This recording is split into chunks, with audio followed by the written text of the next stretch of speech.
Hello, Pisces. Brandy and I are here with your new moon in Aries card reading. Ouch, she's not happy right now. Why are you so mean? Gosh, what a jerk.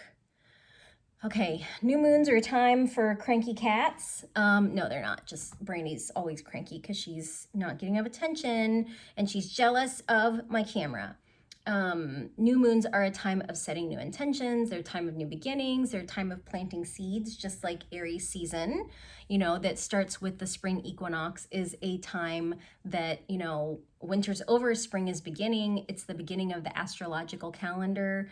For those of us that don't necessarily energetically identify with the Gregorian calendar, we might not feel super motivated on January 1st to do things, but when Aries season comes, it just feels like it's spring, there's energy, let's do all the things. So if you are feeling like that, I hope you're able to be productive in your home if you're quarantining.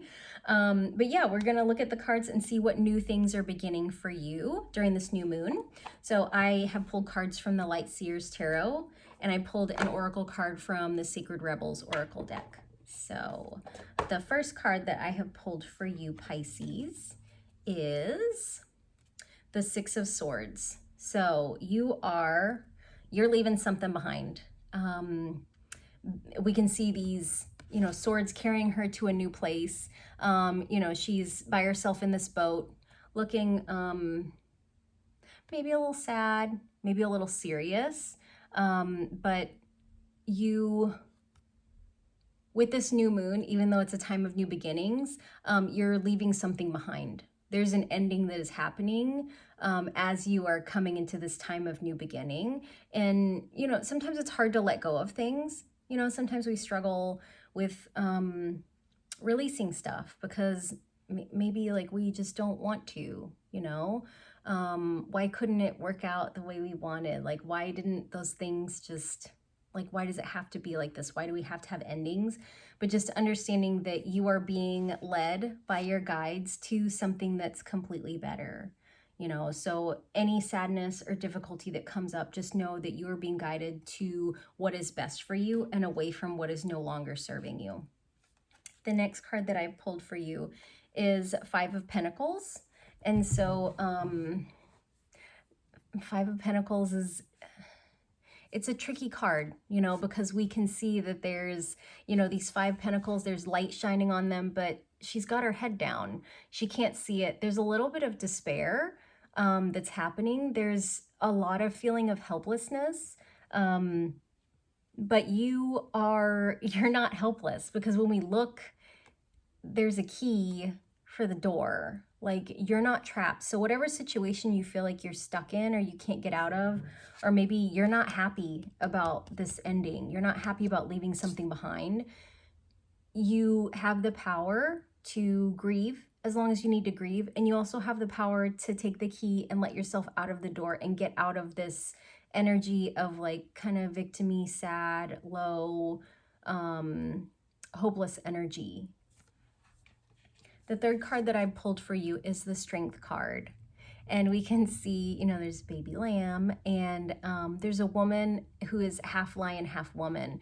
And so you are learning how to make peace with the parts of you that feel maybe out of control, that maybe feel wild, that maybe feel like we're not okay to someone.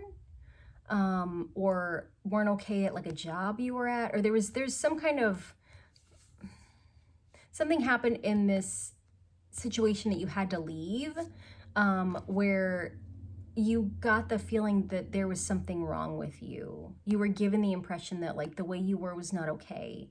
And so when we are able to look at the light and the dark parts of us and really accept those things, that's where our strength comes in. Because all of us are the lion and the lamb. All of us are the predator and the prey. We both have, these two elements of us, the light and the dark.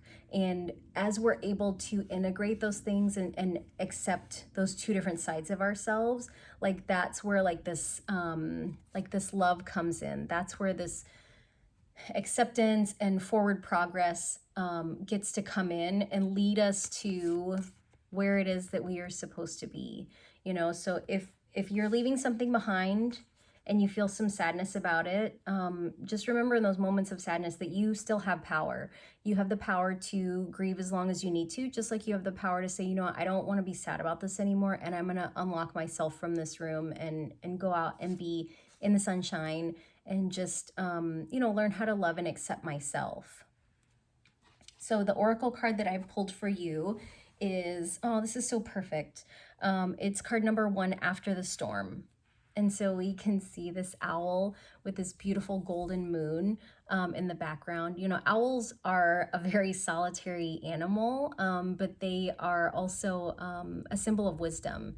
You know, owls symbolize the experience and the knowledge and the wisdom that we've gained from something. So despite the difficulty of this situation that you're leaving behind, you know, despite maybe the hurt feelings or the emotional pain that is coming up, even the physical pain that's coming from leaving that behind, as you find your strength, like,